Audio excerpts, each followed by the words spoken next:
گوادر میں سینکڑوں بچوں نے احتجاجی ریلی نکالی اور مولانا ہدایت الرحمان کی زیر قیادت جاری دھرنے میں شامل ہو گئے، جو کہ اتوار کو 18ویں روز میں داخل ہو گیا۔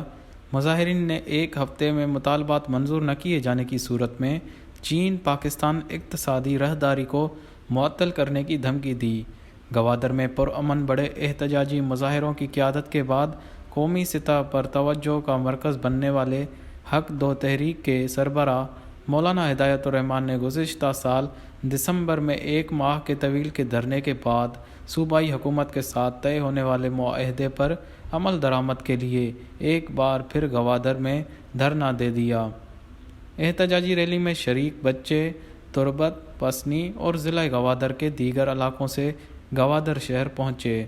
انہوں نے اپنے مطالبات کے تحریری پلے کارڈز اور بینرز اٹھائے سڑکوں پر مارچ کیا۔ انہوں نے گوادر میں غیر قانونی سمندری شکار پر پابندی اور غیر ضروری چوکیوں کو ختم کرنے سمیت دیگر کئی مسائل پر حکومت کی جانب سے کیے گئے معاہدے پر عمل درآمد نہ کرنے پر حکومت اور متعلقہ حکام کے خلاف نعرے لگائے۔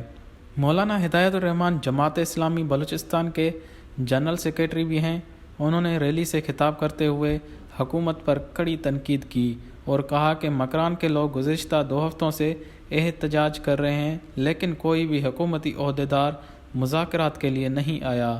جس سے حکمرانوں کا غیر سنجیدہ رویہ ظاہر ہوتا ہے۔ انہوں نے خبردار کیا کہ اگر شہریوں کے مطالبات تسلیم نہ کیے گئے اور 20 نومبر تک حق دو تحریک کے ساتھ کیے گئے معاہدے پر عمل نہ کیا گیا تو ایکسپریس وے، گوادر پورٹ اور سی پیک منصوبوں کو بند کر دیے جائیں گے۔